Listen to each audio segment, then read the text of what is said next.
France. Ok, super. Bah, on est en live. On est donc pour notre nouveau live sur l'e-sport. On est toujours pour notre événement, la GeeksCon 2020. Je suis avec la Tartine. Salut tout le monde. Salut. Qui a débarqué récemment en Alsace. Donc, ben, déjà pour ceux qui nous regardent, ben, tu peux te présenter peut-être. Bah ouais, donc moi du coup c'est la tartine, donc Maxime de prénom. J'interviens plutôt au niveau de CSGO, parce que donc je suis rédacteur pour le plus gros site français, on va dire, donc Vacarme. Et en tant que rédacteur, bah, je fais des articles, je mets en place des interviews, on part en coverage aussi parfois. Donc les deux plus grands à mon actif, c'est Cologne et le Major de Berlin, le dernier. Mhm. Et voilà, plus ou moins. Après, on essaie de mettre en avant quand même la scène française, sans oublier, enfin, la scène internationale sans oublier la scène française, le subtop, etc., ceux qui sont pas professionnels. Et voilà, grosso modo. Et après, plutôt côté alsacien, comme j'ai débarqué ici en septembre dernier, j'ai participé à la saisie, donc organisée par les élèves de la saisie. Et j'avais fait un article pour les mettre en avant et qui a été publié sur Strass et Pixel. Donc après j'ai fait Colmar eSport Show pour du game et voilà. Et après on avait été visiter aussi l'Alsace Arena.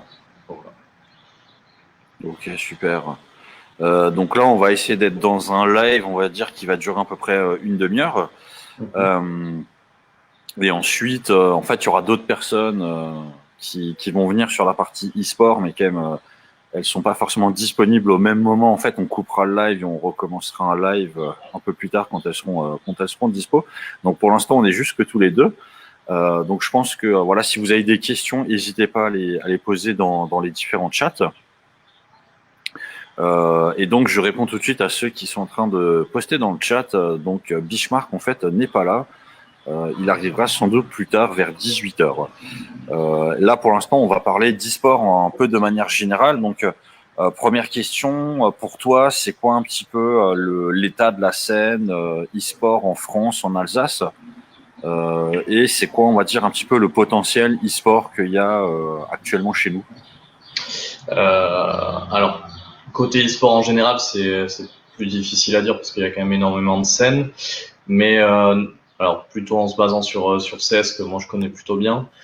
Sur la scène nationale, on est un petit peu c'est mitigé. On a deux tops équipes donc françaises. Après, on a quelques équipes un petit peu en dessous. Donc Vitality G2, qui sont les deux équipes top françaises. Après, on a deux équipes plus ou moins en dessous, LDLC et Retix. Et après, on a un gros bond, on va dire. C'est difficile d'exister pour les équipes nationales françaises. Donc la plus grosse, ça va être The Dice, mais qui vont avoir leur compétition nationale, qui vont avoir des compétitions internes, mais de moindre niveau, on va dire. Mais il y a un assez gros palier quand même, c'est assez difficile à monter par rapport à d'autres pays où vivre de l'e-sport est peut-être un peu plus simple par rapport aux salaires qui sont Mhm. plus bas que par rapport à chez nous, où nous on doit travailler à côté, etc. C'est difficile de se mettre à 100% au jeu. Donc on retrouve après cette logique plus ou moins un peu partout. Mais en termes national, on a quand même une belle scène. Enfin, si on regarde côté CS:GO, là à l'heure actuelle, on a les deux meilleures équipes du monde. Côté LoL, on a quand même Vitality qui performe relativement bien. Donc en ce moment, bon, qui a battu G2, donc ça a fait parler. Et après côté Fortnite, bon, on a quelques bons joueurs qui sont pas non plus dans le top, enfin qui sont quand même dans le top, mais qui sont pas non plus dans les 5 premiers mondiaux. Donc on arrive à placer les Français à peu près partout, mais c'est toujours un peu plus difficile face à certaines équipes. Je dirais que le jeu phare pour les Français, ça reste quand même CS:GO à l'heure actuelle. Mhm. Peut-être Valorant par la suite, mais pour l'instant ça reste CS:GO. Et après côté alsacien, on n'a pas encore on a quelques grands noms qui viennent d'Alsace. On n'a pas une équipe apparentée à Alsace qui performe, ne serait-ce qu'au niveau subtop, comme on dit. Mais après, on a quand même quelques noms. Pour ceux qui connaissent Nathan Schmidt, NBK, donc qui viennent d'ici, qui joue sur CS:GO, qui a gagné un ou deux majors. J'ai un trou de major. Donc la scène alsacienne, on va dire, a de l'avenir avec ce qui est en train de se monter. Mais c'est vrai qu'à l'heure actuelle, de toute façon, c'est difficile de parler de scène alsacienne, bordelaise ou autre, parce que ça n'existe pas vraiment. Il n'y a pas vraiment de structure apparentée régionale. Ça reste quand même assez, on le voit dans les équipes subtop, les équipes ont des joueurs qui viennent un peu de partout entre guillemets en France, et c'est ce qui complique aussi parfois la présence en LAN. Donc globalement, la France reste une belle scène, mais on a encore beaucoup à faire, et notamment avec la partie régionale qui est en train de se structurer petit à petit. Donc voilà. Bah, je sais pas si tu avais suivi justement un petit peu sur Fortnite. Je crois qu'on avait eu 2 Français qui s'étaient qualifiés, je crois, pour les championnats du monde, non? Pour les championnats du monde, alors je regarde pas des masses Fortnite, mais on avait eu quelques Français, oui, qui étaient qualifiés. Je pense qu'il y avait même plus que 2, je crois. Je crois que c'était 2. Il y avait un duo et peut-être un peu plus en individuel. Mais oui, on avait eu des Français en l'occurrence. On en avait eu, ouais. Ouais. Et donc après, voilà, en termes de jeux un peu e-sport, donc on a Counter-Strike, on a du Fortnite. Là, on a un nouveau jeu, Valorant, qui est en train d'émerger. Qu'est-ce que tu penses justement du jeu par rapport à ceux qui existent actuellement? Et c'est quoi, d'après toi, le potentiel du jeu qu'il peut avoir dans les futures années? Bah, du coup, Valorant, par rapport à ce qui existe, on compare forcément à CSGO, même s'il n'a pas forcément toutes les mêmes caractéristiques, mais il en a quand même les principales en termes de façon de se déplacer sur une carte, de façon de lire le jeu, etc. C'est un petit peu agencé de la même. Il y a 2 voire 3 BP du coup sur Valorant, mais sur CSGO il y en a 2. Il y a un B, un A, généralement un middle avec plusieurs accès sur chaque site. Donc sur ça on retrouve vraiment les caractéristiques de CSGO. Après avec donc forcément cet apport un peu nouveau des sorts, contrairement à CSGO où on a tout le stuff, flash, smoke, etc. Et et après, ça va se différencier de CSGO, logiquement, étant donné que c'est Riot, sur la façon dont l'e-sport va se développer dans le jeu. Parce que donc, si on regarde LoL par rapport à CSGO, par exemple, c'est une scène, on va dire, assez fermée, avec des équipes qui sont dans la ligue de LoL, et ça reste une ligue fermée. Alors que sur CSGO, il y a énormément de phases de qualification qui permettent d'accéder plus ou moins à tous les gros tournois, même aux majors. On en parlait tout à l'heure, donc The Dice qui pour côté CSGO, qui pour les Français, on va dire la 5e équipe française, mais où il y a un gros gap entre elle et la 4e. Ben même eux peuvent participer aux, on va dire qualifiers des qualifiers du major. Donc c'est vraiment pour le coup, CSGO est très ouvert à tout le monde. Donc après, voilà, ça va peut-être se différencier sur ça avec Valorant. Est-ce qu'ils vont faire une ligue fermée? Est-ce qu'ils vont ouvrir aux qualifications sur un peu ce modèle-là du FPS? On ne sait pas encore. Mais sinon, le jeu en lui-même est très intéressant. Là, je suis en train de regarder en même temps 2 matchs. Bon, il y en a un qui a planté, mais je suis en train de regarder 2 matchs. Et d'un côté, c'est CSGO, de l'autre, c'est Valorant. Les deux sont plaisants à regarder. On a du bon cast qui se fait dessus. Les Français, se sont mis dessus. Il y a des bons joueurs.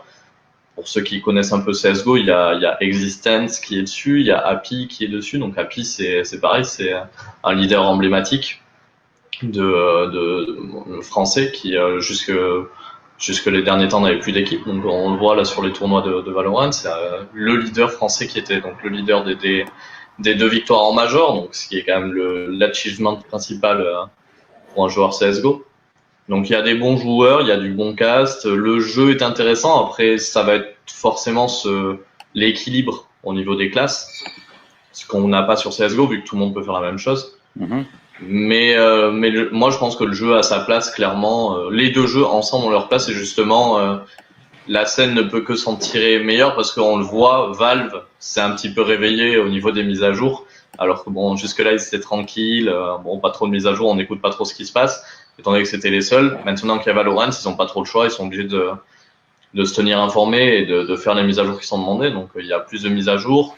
De l'autre côté, Riot se tient à jour et écoute justement les demandes, que ce soit par rapport aux persos qui sont un petit peu trop forts. On a vu Raze qui était vraiment trop forte et qui a vu son C4 modifié, on peut plus le lancer aussi loin, qu'il n'y a plus qu'une grenade sur deux.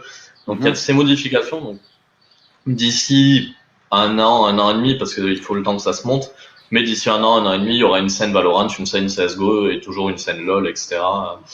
Mais oui, ça reste Valorant reste comparable à CSGO, on va dire. C'est les deux qui se comparent le plus facilement. Et qu'est-ce que tu penses du potentiel encore de Fortnite si d'après toi, il y a encore de très beaux jours devant lui? Est-ce qu'il a peut-être atteint sa limite? Est-ce que il peut se renouveler? Ça en est où? Sur Fortnite, c'est différent parce que du coup, on a quand même l'impression que c'est plus le casual qui est visé que l'e-sport. Jusqu'ici, tout ce qui était fait, c'était plutôt pour tout cet aspect casual qui est important pour un jeu parce que sans tous les joueurs non professionnels, donc full amateurs qui prennent juste du plaisir à jouer de temps en temps, sans tout ça, un jeu peut pas exister. Mais d'un autre côté, c'est toujours mieux d'avoir une scène e-sport, surtout pour un jeu qui a envie d'en avoir une. Sinon, on n'en fait pas du tout. Et c'est vrai que ça avait été délaissé avec des tournois, on n'avait pas trop d'informations sur les tournois.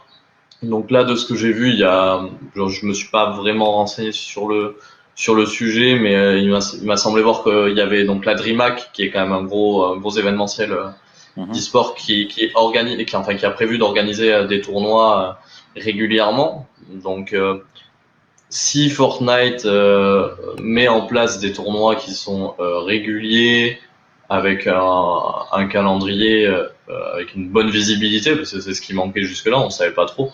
Après, bon, leur avantage, c'est que même avec une visibilité assez faible, leur tournoi avait de gros cash prize, donc forcément, bon, ça fait rester les joueurs. Mais ça va se jouer là-dessus parce que il n'y a pas que le casual. Il y a surtout si on veut avoir une scène e-sport, il faut vraiment avoir une visibilité pour que ça puisse bien se professionnaliser, puisque c'est important pour les joueurs pour qui c'est leur revenu d'avoir une visibilité sur l'avenir, et même pour les structures d'ailleurs qui s'investissent dedans. Donc ça va être là-dessus, mais dans tous les jeux globalement, c'est assez difficile de trouver la bonne formule pour que l'e-sport soit pérenne. Donc pour Fortnite, pour moi, c'est par rapport à ça. Ça va dépendre de leur envie, s'ils veulent rester sur le casual ou sur quand même penser à l'aspect e-sport. Donc pour l'instant, on ne sait pas trop, mais pour l'avenir, on verra. Ok. Alors je reprends juste, puisque voilà, il y a quelqu'un qui nous disait, donc il y avait 3 duos français et 4 solos à la World Cup Fortnite. Donc effectivement, il y avait pas mal de Français qui étaient présents pour ça. Et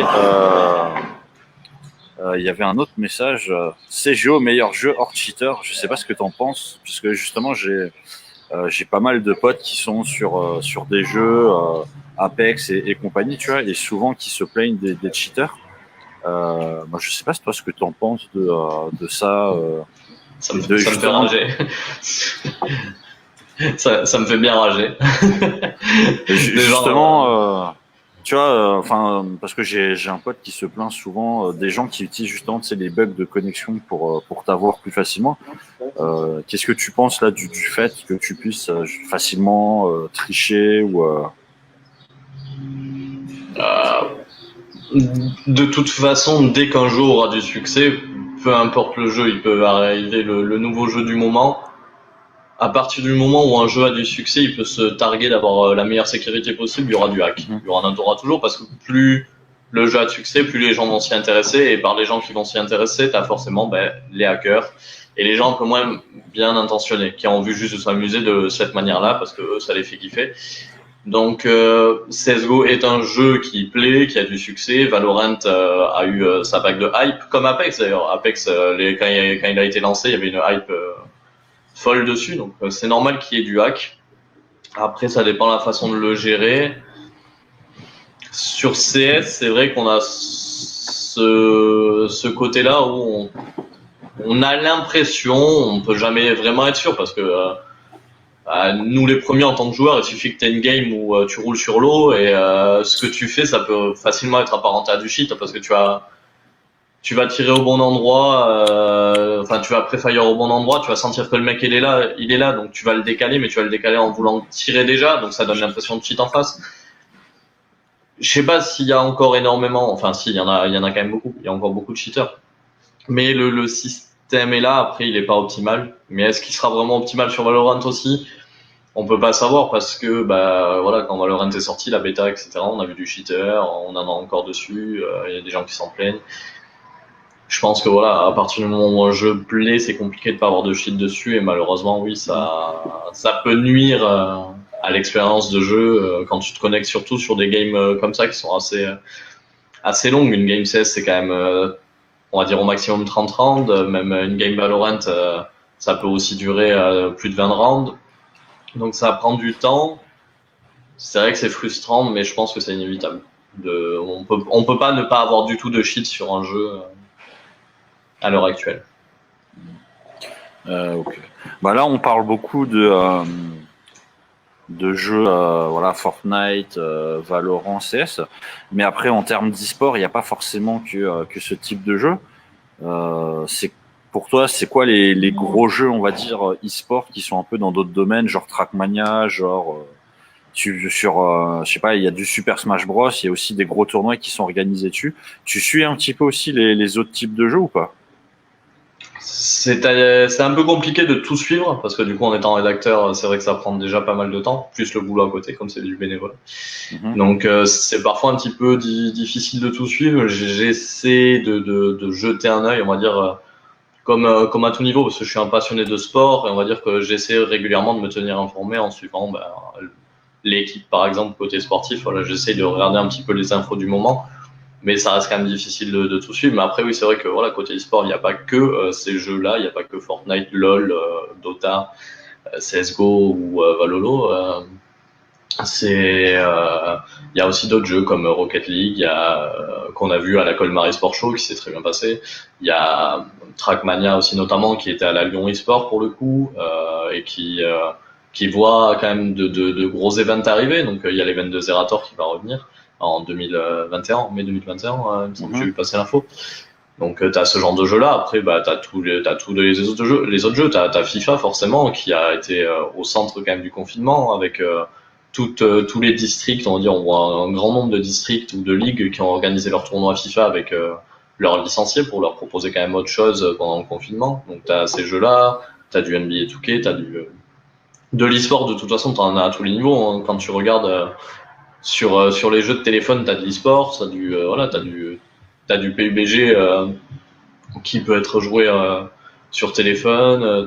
Enfin, l'e-sport, t'en as à tous les niveaux. Après, c'est toujours cette question de est-ce qu'on peut en vivre. C'est parce que l'e-sport maintenant, il y a deux niveaux. C'est l'e-sport, on va dire d'antan pour CS:GO, etc. où on pouvait pas en vivre, on s'amusait, qui est plutôt maintenant le cas pour les petites scènes où on va pas pouvoir en vivre, mais on va s'amuser. Et après, bah, t'as les autres scènes beaucoup plus professionnelles où là, on va pouvoir en vivre, etc. Donc l'e-sport Mhm. se différencie là-dessus pour moi. Justement, c'est intéressant. C'est une question aussi qui revient de manière assez récurrente. Est-ce que dans ton métier de rédacteur, tu as eu l'occasion de pouvoir rencontrer des gens qui vivaient de l'e-sport et de voir un peu quel était le parcours qu'ils avaient suivi pour pouvoir y arriver? Bah oui, oui, sur CS:GO, on a énormément d'exemples de joueurs qui maintenant font partie du top mondial.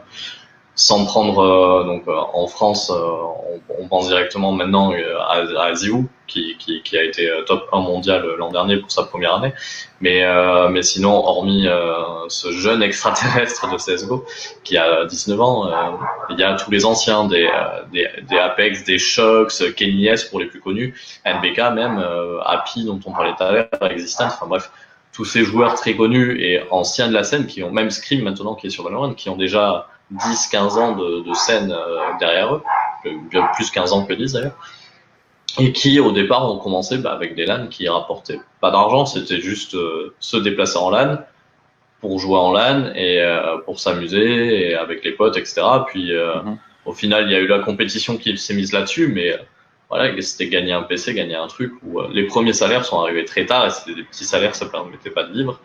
Et donc c'est à force de résilience que ces joueurs-là ont pu intégrer cette scène qui, oui, maintenant rapporte de l'argent, beaucoup d'argent pour ceux qui sont à haut niveau, mais il leur a fallu du temps Là où maintenant, un jeune qui va débarquer, un jeune très bon, va gagner facilement de l'argent et même se poser parfois la question de est-ce que je veux vraiment rentrer dans une équipe ou est-ce que je préfère pas continuer à faire du Faceit. Donc la Faceit, c'est la plateforme CSGO sur laquelle on peut jouer et se retrouver et où tous les mois il y a de l'argent à gagner. Donc il y en a même qui viennent à ce point-là, à se poser la question de est-ce que je gagne pas plus d'argent en jouant sur Faceit que en m'investissant dans une équipe qui sera peut-être pas dans le top mondial et qui me fera pas gagner autant. Donc ces anciens joueurs ont un parcours que les jeunes joueurs d'aujourd'hui connaîtront plus, pour moi. Sauf ceux qui passent par le subtop et qui doivent passer par les LAN, mais même encore ça, c'est différent parce que nous à l'époque, enfin, j'ai nous à l'époque, mais ces joueurs-là à l'époque n'avaient que les LAN pour jouer, alors que maintenant on a toutes les compétitions en ligne, et ces compétitions en ligne, généralement, comme elles sont sponsorisées par des sites de bet et compagnie, elles rapportent plus d'argent que de se déplacer en LAN, et elles sont en ligne. Donc t'as pas tout ce facteur de se déplacer sur place, de devoir te loger, devoir donc payer tout ça. Tu restes chez toi et tu gagnes plus d'argent et t'en dépenses moins. Donc c'est vrai que les LAN se perdent un petit peu à force et le parcours qu'ont connu donc les joueurs dont on parlait, Apex, Shox, etc. pour devenir pro et gagner leur premier salaire, on les verra plus trop maintenant. Ok. Bah écoute, effectivement, c'est intéressant de voir au final que tu peux limite avoir soit le modèle je deviens un joueur e-sport, soit si effectivement tu peux être rémunéré directement en jouant sur la plateforme. Mais tu connais des joueurs justement qui ont choisi plutôt ce côté je reste individuel, je joue. Est-ce que ils arrivent à vivre uniquement de ce qu'ils peuvent gagner ou est-ce qu'à côté ils ont quand même un emploi traditionnel? Côté français, on n'en a pas vraiment de joueurs comme ça. C'est plutôt des joueurs étrangers. Donc, il y a toujours cet aspect-là où le niveau de vie est pas forcément le même qu'en France. Donc, ça peut être plus simple de vivre de l'argent gagné sur la plateforme Faceit que ça le serait en France. Mais dans les autres exemples, tu as aux États-Unis ou au Canada, enfin un des deux, je sais plus, je crois que c'est un Canadien, un joueur qui est très très bon, très talentueux, Jason R, et qui a préféré juste continuer à streamer parce que ça le fait plus kiffer, qui gagne largement autant d'argent qu'en jouant, mais il avait été approché par des structures, etc. pour jouer à l'époque. Mais en fait, le jeu en équipe lui plaisait pas, et lui, ce qu'il aimait, c'était vraiment le stream, etc. Et donc, il a fait ce choix-là parce qu'il a joué en équipe dans une des meilleures équipes américaines de l'époque, Optic. Et donc maintenant qu'ils sont plus du tout au top, mais à l'époque c'était très bon. Et il y est resté quelques mois, pas très longtemps au final, parce que il préférait juste streamer et se faire plaisir comme ça, parce que c'était ça qu'il aimait et pas jouer compétitivement. Donc après, ce que je disais par rapport au fait de jouer et gagner sa vie par rapport à la plateforme, c'est plus la notion de ces joueurs-là ont pas directement une place dans les meilleures équipes du monde. Et s'ils se mettent à jouer pour une équipe, on va dire tiers 2, tiers 3, avec qui ils pourraient percer dans l'avenir, mais ce sera pas immédiat, avec qui ils pourraient percer dans l'avenir, il va falloir qu'ils travaillent régulièrement avec l'équipe, c'est-à-dire que plutôt que de passer leur journée à jouer sur la plateforme et donc gagner des points sur la plateforme, il va leur falloir juste jouer en équipe et ne pas être sur la plateforme. Et au final, le travail qu'il y a à donner pour un résultat qui est pas du tout sûr pour eux, en jouant en équipe, vaut peut-être pas la chandelle par rapport à ce qu'ils gagnent déjà sur la plateforme. C'est plus par rapport à cet aspect-là que plus des joueurs qui préfèrent jouer juste tout seul sur la plateforme. C'est plus qu'est-ce que j'ai à y gagner. C'est plus ce côté pécunier financier, on va dire. Ok. Et donc, on arrive bientôt à la demi-heure de live, mais avant qu'on finisse, justement, par rapport à tout ce que tu as dit, quel est d'après toi le jeu e-sport au final qui pourrait être le plus rentable économiquement pour les joueurs?